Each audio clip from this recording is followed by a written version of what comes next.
Hola, mi nombre es Adrián Pineda y esto es Personalidades Hispanas en Canadá. Decimos hoy en día que el mundo está polarizado, ¿verdad? Eso es lo que escuchamos en las noticias. Pero cuando estamos en nuestras comunidades y conversamos, yo pienso que es bien evidente que todos estamos en la misma página y estamos todos de acuerdo.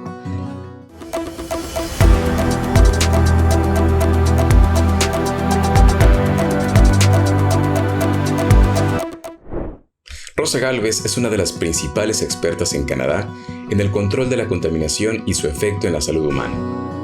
Cuenta con un doctorado en Ingeniería Ambiental por parte de la Universidad de McGill y ha sido profesora en la Universidad de Laval, en Quebec, desde 1994. A lo largo de su carrera, ha sido contactada por organizaciones privadas, gubernamentales y comunitarias para recibir asesoramiento experto. Además, es miembro de la Organización de Ingenieros de Quebec, la Sociedad Canadiense de Ingeniería Civil y el Grupo de Ingenieros Sin Fronteras. Su investigación la ha llevado por todo el mundo, a países como Francia, Italia, Bélgica, Japón, China, entre otros. Rosa Gálvez fue designada al Senado el 6 de diciembre de 2016 en representación de Quebec y hoy viene a contarnos un poco de su historia. Bienvenida a un episodio más de Personalidades Hispanas en Canadá. Mi nombre es Adrián Pineda y te agradezco por estar sintonizando, además de invitarte, si es que no lo has hecho, a suscribirte al canal de YouTube de Hispanic Canadian Arts dándole clic a la campanita y también al botón de suscribirse. Esto para que te lleguen las notificaciones de todos los videos que se producen y se transmiten a través de este espacio. Hay videos para todos los gustos. Además, te invito a seguirnos en nuestras redes sociales como Hispanic Canadian Arts. ¿Qué motiva a esta pequeña Rosa Gálvez de 9-10 años allá en su natal Perú a enfocarse en el tema del medio ambiente, que hay que pensar que en esos años no era un tema tan en tendencia como hoy? Hoy escuchamos calentamiento global, hoy escuchamos medio ambiente todos los días, pero en aquel entonces no era así. ¿Qué le llamaba la atención a esta pequeña Rosa en aquel entonces? Gracias, Adrián, por la invitación. Estoy siempre contenta de poder hablar con mis amigos, compañeros, con ciudadanos latinos. Efectivamente, la Rosa de hoy día, de 61 años, no tiene nada que ver con la Rosa de los 60. Ah, pero mira, viviendo en una ciudad tan grande como Lima y en una ciudad tan eh, ocupada, donde hay mucho tráfico, donde hay mucho tránsito, donde hay mucha gente, donde hay muchos vendedores, hay muchos gente en la calle.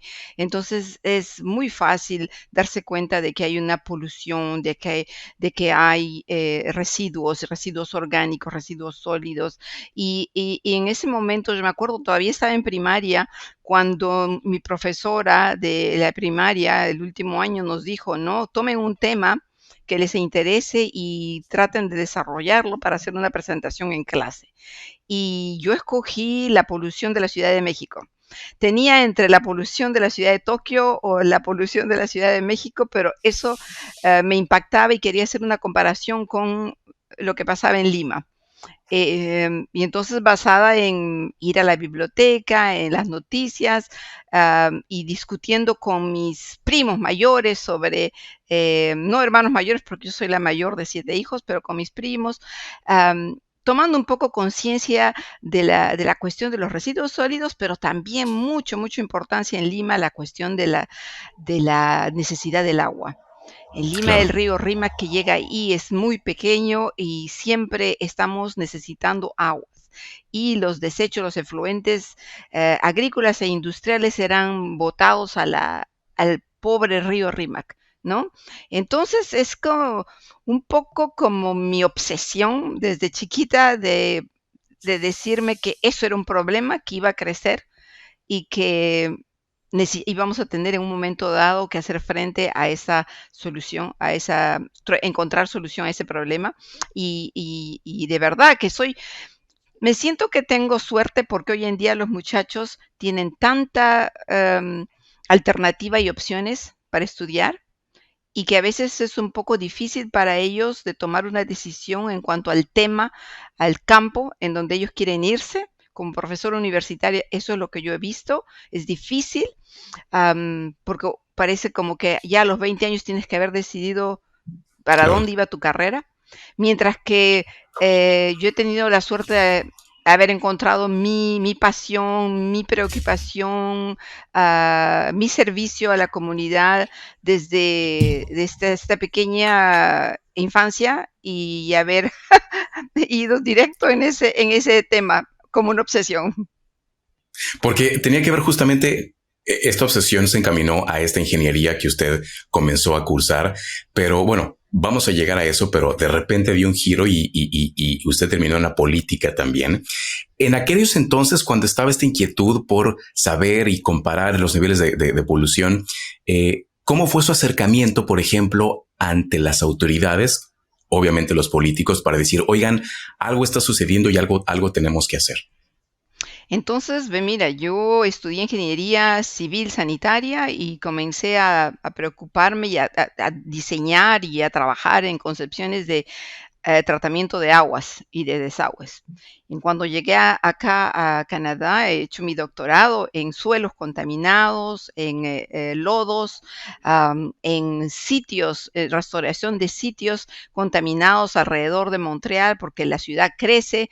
Entonces, era exactamente lo que mi intuición me decía que íbamos a llegar, en el sentido de que hemos ensuciado por todos sitios, de que para poder vivir tenemos ahora que limpiar, para poder crecer como ciudad, ¿no? Eso es lo que pasó exactamente en Montreal cuando yo llegué. La ciudad quería expandirse, quería crecer y no podía porque sus límites habían sido antiguos botaderos de desechos, como en cualquier ciudad en el mundo. Eso lo he visto Claro. en toda ciudad del mundo.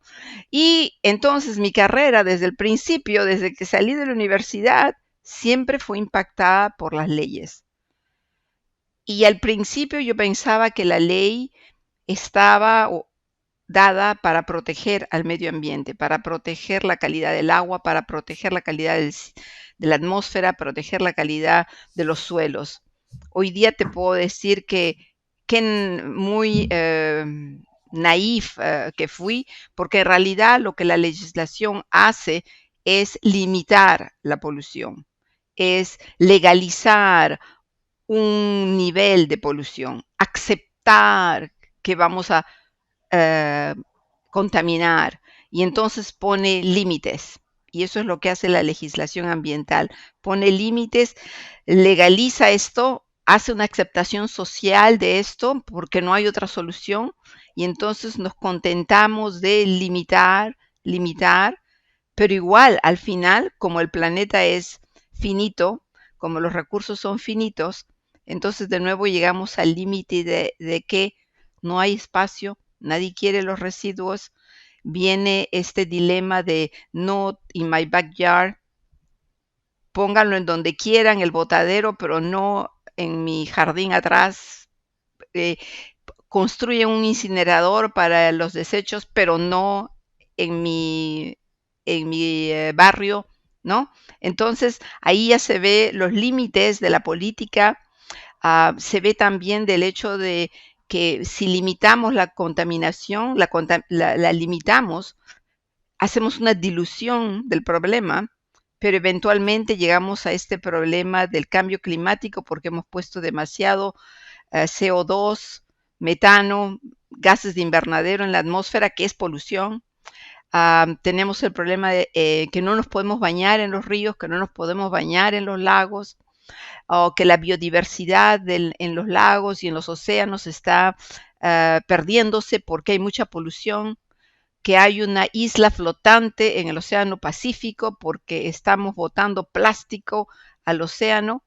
Y entonces el problema que al principio yo lo veía como pequeño en mi ciudad, en mi barrio, conforme he ido avanzando en mi carrera, lo he visto mundialmente. Y como tú dices, al principio es estar muy sola, no tanto sola, porque Claro, la carrera existe, ingeniería ambiental, ingeniería civil y sanitaria, ingeniería del asentamiento urbano, existe. Entonces, poco a poco se ha ido desarrollando y hoy en día tenemos mucha más gente que está involucrada en todo esto, ¿verdad? Pero es verdad que en ese tiempo éramos limitados, éramos un Claro. número muy reducido, pero ya habían científicos que se estaban preocupando de los gases de invernadero y del calentamiento climático. Eso yo lo sé desde que estoy en la universidad en Perú. Entonces, desde los 20 años, ahora tengo 60, entonces eso ya yo lo sabía en ese tiempo de que estábamos llenando la atmósfera con gases que eventualmente, si no cambiábamos de técnica, de energía, pues entonces íbamos a llegar a este problema. Y solo para completar, es que el otro parámetro es la cuestión de la población, cuánta gente somos y cómo consumimos.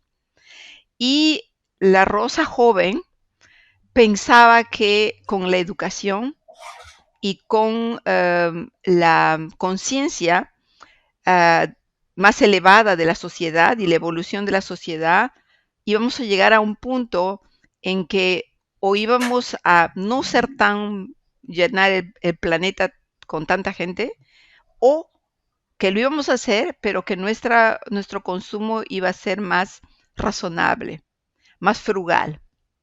Senadora, hay una cuestión aquí cuando toca este movimiento de latitud cuando llega a Canadá. ¿Qué la motivó? ¿Por qué Canadá? Por qué particularmente? Digo, uno piensa en Canadá y piensa, pues voy a hablar inglés, pero usted se la puso todavía más difícil y dijo, vámonos a la pequeña parte de donde hablan francés, aprender francés. ¿Cómo fue esa experiencia? Ve, mira, en francés hay un dicho que dice, em, eh, el azar o la fortuna hace bien las cosas. En francés decimos, l'azar fait bien les choses. No soy yo que he escogido Quebec o Canadá. Yo tenía un amigo, pen friends, por correspondencia, desde la secundaria. Y este joven, este tiempo, estudiaba aquí en la ciudad de Quebec, en la Universidad de Laval, cuando nos escribíamos. Y nos hemos escrito durante 12 años. Él ha vivido su vida aquí, yo he vivido mi vida en Perú, pero nos hemos encontrado a los 23 años. Él vino a visitarme en Perú. Él estaba estudiando, había terminado su carrera de periodista y vino a visitarme. Y bueno, pienso que dos personas que son bien diferentes pueden atraerse, ¿no? Como un poco los polos opuestos, porque somos bien Claro. diferentes. Pero sí, nos gustamos, nos enamoramos, nos casamos. Un año más tarde él me pidió, yo vine aquí, estuvimos casados 20 años, tuve 3 hijos con Mario y hoy estoy divorciada de él, pero es el papá de mis hijos. Tenemos una amistad cordial. Tengo mi esposo Luc hoy día, que vive conmigo en Quebec, con quien estoy juntos desde hace 11 años. El Ok. tiempo pasa, pero es increíble, ¿no? Yo te cuento esto y toma segundos, pero en realidad es una historia de muchísimos años. Mario estaba en la escuela donde también usted terminó dando clases posteriormente. O Así sea, es. ni siquiera le pasó por la cabeza, yo creo que decir, en esa universidad voy a dar clases. Jamás, no, de ¿Qué? nuevo, el azar, la fortuna hacen bien las cosas, no hay que empujar. Hay cosas que llegan por sí mismas y es interesante. Cuando terminé mi doctorado en la Universidad de McGill, hay que reconocerlo, es una universidad extraordinaria. Es una universidad. Claro que vengo de la uni y si vas a Perú y preguntas cuál es la mejor universidad de ingeniería, te van a decir la uni, la Universidad Nacional de Ingeniería. Es verdad, Claro. somos 5.000 estudiantes que aplican, es una universidad pública y reciben como a 300 estudiantes. Entonces, Okay. has pasado una semana de exámenes y has pasado por un colador en embudo y que toma la crema de los que son fuertes y que llegan a esta etapa. ¿Por qué? Porque porque mi familia no tiene mucho dinero y no somos 7 hijos, entonces no hay una oportunidad de decir, ok, voy a ir a una universidad privada. Había que ir a una universidad pública. Mi papá era matemático, profesor en la Universidad de San Marcos, mi mamá era contadora, entonces las matemáticas la teníamos Claro. todos, porque todos son ingenieros, mis hermanos, mis hermanas, entonces, o están en ciencias. Y bueno, y entonces así llegué y pude entrar a McGill y en McGill, una vez que uno termina ahí, uno casi no necesita de buscar trabajo porque son los trabajos que nos vienen a buscar. Es muy interesante, es muy interesante porque yo veo, por ejemplo, en Europa o en América Latina, cómo hay tanta competición, ¿no? Y los muchachos tienen que hacer tanto, tanto, tanto esfuerzo para, para poder encontrar un... Pero las cosas están cambiando y depende de los temas y de los campos. En ese tiempo, en ese momento, era un punto clave. Por ejemplo, las, las compañías consultantes en ingeniería estaban abriendo sus oficinas de ingeniería ambiental, de evaluación de impacto ambiental, porque la ley estaba cambiando. La ley estaba diciendo de que cuando tú quieres construir un nuevo proyecto, tienes que hacer una evaluación de impacto ambiental. Y eso era nuevo. Entonces, cuando yo terminé mi doctorado, casi todas las compañías consultantes en Montreal y en Canadá estaban todas creando su nueva oficina de ingeniería ambiental, estudio de impacto ambiental. Y, y, y entonces, bueno, había mucha demanda de eso. Al mismo tiempo, las universidades querían que se den cursos sobre eso. Y entonces, como no ha habido gente, mucha gente que ha sido preparada, sino que lo hemos aprendido haciéndolo, yo he trabajado muchísimo durante mis años de estudios en la Universidad de McGill, yo estaba como investigadora asociada y he hecho muchos, muchos proyectos prácticos en el campo. Entonces me comenzó a dar mucha experiencia práctica y podía encargarme de estos nuevos proyectos, de estos nuevos estudios. Y de otro lado, por ejemplo, el Banco Mundial en Nueva York ah, abrió su oficina también para decir que si los países en desarrollo querían aplicar a préstamos para hacer proyectos de gran envergadura en los países en desarrollo, por ejemplo, construir un tren, un puente, una carretera, un puerto, etcétera, etcétera, este préstamo no iba a ser dado si no se hacía una evaluación de impacto ambiental. Y entonces el Banco mismo mundial estaba buscando gente para desarrollar todas estas condiciones, estos criterios para que se puedan hacer estos estudios.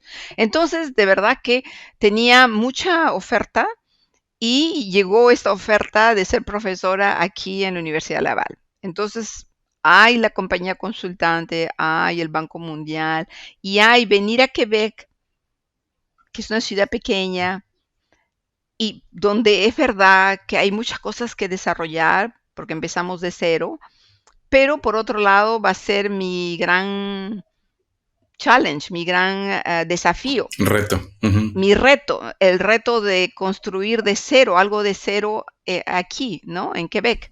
Y mis hijitas, tenía 2 hijitas en ese tiempo muy pequeñitas, y me pareció fantástico de poder educar a mis hijas en esta pequeña ciudad, que en ese momento era bien pequeña, donde era casi bueno, era la única latina, primeramente, Exacto. la primera mujer o segunda mujer, la primera mujer de color en la universidad donde enseñaba. Y y bueno, mi esposo en ese tiempo feliz de regresar con donde había estudiado. Entonces, de aquí estamos desde el 94 y Ya es estamos bastante felices. tiempo. Basta, el tiempo pasa muy El tiempo rápido. pasa. Usted decía que el azar, este dicho que tienen ahí en Quebec, que el azar hace de lo suyo, y posiblemente el azar la llevó a estar dando clases en la Universidad de Laval. Pero yo creo que algo que no es azar, senadora, es que usted terminara dando clases en sí bueno, por la herencia que tiene por parte de su papá. ¿Qué se ha encontrado usted dando clase como un ejemplo de lo que hacía su papá siendo maestro? Es verdad, tienes razón, está en los genes. Cuando yo encuentro a alguien que tiene algunos conocimientos, pero por una razón se siente que esos conocimientos son solo suyos, me da pena y me da mucha pena porque en realidad los conocimientos deben ser para todos y debe ser democratizado y todos los deberíamos tener acceso. Y en ese sentido, a mí me fascina, me encanta cuando alguien viene y me pregunta algo y yo tengo la oportunidad de enseñarle lo que yo he hecho. Entonces, en ese sentido es como, eso es lo que uno deja, ¿verdad? Porque, ¿qué cosa voy a dejar? No voy a dejar dinero, no voy a dejar una casa, no. En realidad lo que dejamos es nuestras palabras, nuestra experiencia, am, el amor que dejamos y eso es lo que la gente se acuerda de nosotros. Ahora, como científica, evidentemente yo no estoy muy fuerte con las cuestiones de espiritualidad y de la iglesia, pero am, pienso que dejamos una huella en las otras personas y que esa huella es más emocional y porque somos humanos, somos emociones, somos un conjunto de emociones. Claro. No somos todo el tiempo racionales y lógicos, ¿no? Entonces, para mí, mi herencia es como mis estudiantes que han pasado por mí. Tengo más de 1000 en los 30 años que he estado enseñando. A muchos de ellos tengo una amistad que tengo, conozco a sus hijos, conozco a sus primeras esposas, sus segundas esposas, y ya algunos son abuelos también. Entonces es como, es una gran familia. Y eso también es muy interesante. La comunidad científica es así también. Me ha llevado por todos sitios en América Latina. Tengo amigos científicos que piensan como yo con respecto al ambiente eh, en todas partes de la América Latina, en muchas partes en Europa, en Japón también. Eh, y, y para mí es esto de que si una persona no comprende lo que está pasando con el planeta, ¿cómo puede preocuparse? ¿Cómo puede? No puede porque no lo comprende. Pero si llegamos a explicar los mecanismos y la forma en que estamos perjudicando al planeta, pues entonces todo viene muy claro, todo viene explicado y la persona cambia y se pregunta por qué consumo así, por qué como así, por qué compro así, por qué uso mi carro así, por qué trabajo de esta manera. Y eso a mí me ha fascinado de ver ese cambio a través de la gente que ha pasado en mi vida. Y para mí eso es lo más importante y pienso que lo hemos hecho tanto, no solamente yo, sino toda la gente que ha pasado conmigo en estos campos, en esta parte de la ciencia, del ambiente, y se ha transmitido y es por eso que nos lleva hoy en día a tener tanta gente que habla de esto, porque la comunicación ha pasado. Justamente es lo que iniciábamos platicando de que hoy hay mucha más gente consciente y posiblemente en aquellos entonces, en los 60, senadora, pues lo que faltaba posiblemente era información y hoy eso es justamente lo que sobra. Se ha encontrado en el camino, evidentemente, además de sus alumnos que están tan interesados en no solamente preocuparse, sino ocuparse de generar una solución, como usted misma lo ha hecho, se ha encontrado como en su camino pequeñas niñas, así como Rosa, aquella de 10 años, interesada en este tipo de temas y diciendo, yo quiero hacer algo al respecto. Muchas, muchas. Pienso que cada día hay alguien que me escribe y que me dice, y cuando hay la oportunidad, les hablo y les animo, esta cuestión del mentorado es tan importante, y sobre todo para la mujer. En mi tiempo, ser mujer, estar en ingeniería, después pasar al mundo científico, no había muchas mujeres y tampoco inmigrantes. Entonces, eso ha sido para mí muy importante de mostrar el camino y decir, mira, si yo puedo, tú puedes. Entonces, trata. de repente que va a haber otro tipo de obstáculo, es otra generación, es otros momentos, pero todo es posible. Y así, y entonces, solamente por dar un ejemplo, hace 2 días estuve en Montreal encontrándome con mujeres de, de todo el mundo, porque había quebecuas, había una persona de África del Norte, había de orígenes de Europa del Este, mujeres que están en ciencias, que están en ingeniería y que están en el desarrollo de la energía renovable. Fascinada. Y yo les contaba que yo estoy en un grupo en New England, en los estados del norte de Vermont, Nueva York, donde hay también mujeres que se han juntado, que quieren progresar en esto de ir hacia una economía baja de carbono. Entonces, lo que yo me estoy dando cuenta es de que yo me pensaba solita en mi esquina, pero sin embargo ha habido muchas personas que han estado, mujeres ahí en paralelo conmigo, que no nos hemos podido encontrar en esos momentos difíciles, pero ellas estaban también en sus momentos difíciles, subiendo, avanzando. Y bueno, el azar de nuevo ha hecho que nos encontremos y que podamos pensar en que de repente es el momento hoy en día de hacer este grupo aquí en Canadá. Y decir mujeres por el medio. Hay doctores por el medio ambiente, hay veteranos por el medio ambiente, hay profesores por el medio ambiente, hay enfermeras por el medio ambiente, hay los retirados por el medio ambiente. Todos están, hay grannies por el medio ambiente. Okay. Y ellos me escriben. Y hoy día, ayer encontré a Citizens for Climate Lobbying. Y y es una combinación de generaciones. Había mucha gente joven, pero también había gente mayor. Y porque es una cuestión intergeneracional, nos impacta a todos y en todos sitios. Y entonces, bueno, encontramos que tenemos más cosas en común que cosas en diferencia. Decimos hoy en día que el mundo está polarizado, ¿verdad? Eso es lo que escuchamos en las noticias. Oh, el mundo está polarizándose. Pero eso es cuando escuchamos solamente el Internet y cuando escuchamos solamente una parte del media. Pero cuando estamos en nuestras comunidades y conversamos, yo pienso que es bien evidente que todos estamos en la misma página y estamos todos de acuerdo. Porque cuando yo encuentro cualquier grupo, mismo a los lobbyistas del petróleo, mismo a ellos, cuando los encuentro y les pregunto, ¿qué cosa es lo que tú quieres?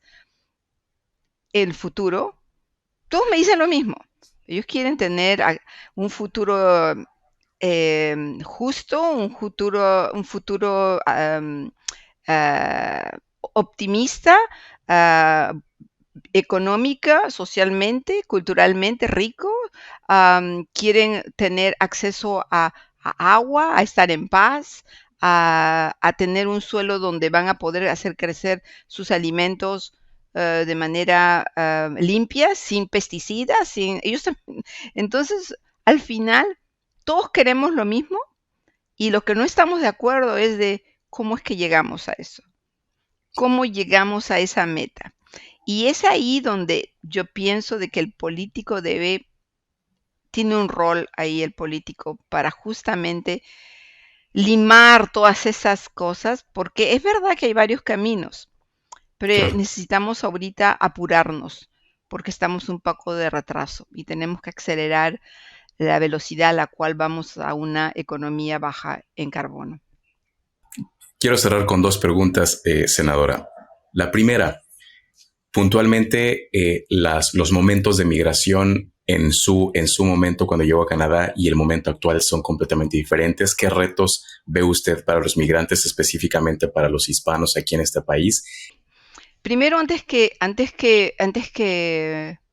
se me pase, es muy importante de decir que en Canadá hemos pasado en el 2017 una ley para reconocer la herencia latinoamericana en Canadá. es un momento de reconocimiento de nuestro aporte al avance de la sociedad, de la cultura, de la economía canadiense. Y esto es un logro muy importante porque antes de eso nuestra etnia de latinoamericana no estaba reconocida. Y eso nos da una oportunidad de juntarnos con nuestros hermanos de toda la América Latina. Am, yo sé que cuando uno llega hay etapas, hay varias etapas bien definidas. La primera, evidentemente, es hablar una de las dos idiomas, el inglés o el francés. Es un primer desafío, porque ese es el que nos va a abrir la primera puerta, ¿verdad? La segunda puerta es la que tenemos que encontrar un buen trabajo.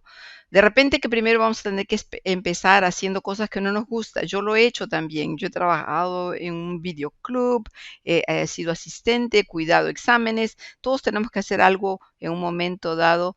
Simplemente preguntarle, senadora, de estas cosas que usted quiere ver, ¿cuál de esas diría, yo sí veo que esto se logró de todo lo que he empujado? Yo sí quiero que me toque ver esto en el mundo, este cambio. ¿Qué sería? ¿Qué sería ese cambio que quiere ver, senadora? Nuestro medio ambiente es nuestra casa y tenemos que tratarla como tratamos a nuestra casa. Tenemos que darnos, tenemos que cuidarla, tenemos que asearla, tenemos que mantenerla, tenemos que modernizarla, tenemos que hacerla que sea acogedora para las personas que vivimos en ella. Yo pienso que eh, en muchas partes del mundo se llega a hacer esto. La gente está consciente del daño que causamos eh, cuando no nos damos cuenta de cómo crecemos, cómo tratamos al medio ambiente. Está cambiando muy rápidamente esto, sobre todo en las generaciones de los más jóvenes, están muy conscientes de eso. Ah, tenemos que también pensar en las generaciones futuras y los indígenas piensan mucho en términos de generaciones. Y en ese sentido, los políticos tienen que, cuando ponen sus plataformas, cuando ponen sus planes para el progreso, tienen que pensar en que estamos tomando una parte prestada de las futuras generaciones y tenemos que, cuando partimos, tenemos que dejar también lo esencial y para que las otras generaciones disfruten.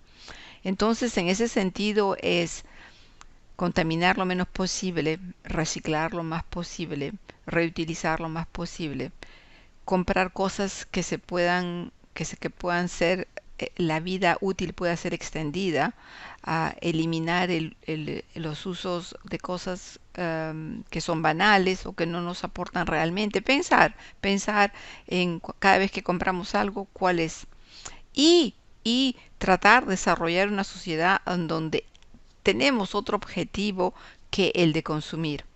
Podemos consumir otro tipo de cosas, podemos consumir cultura, podemos consumir conocimientos, podemos consumir actividades, hobbies, deportes y no necesariamente materiales. Entonces, con eso los dejo. No se olviden que el mes de octubre tenemos cita los latinos para celebrar el mes de la herencia hispano-latinoamericana en Canadá. Entonces les agradezco muchísimo y que les vaya muy bien. Mis puertas de mi oficina están siempre abiertas para todos. Gracias.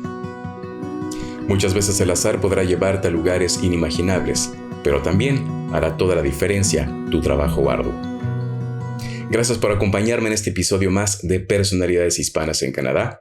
Nos estaremos viendo en la próxima emisión y no se te olvide suscribirte al canal de Hispanic Canadian Arts dándole clic a la campanita y al botón de suscribir.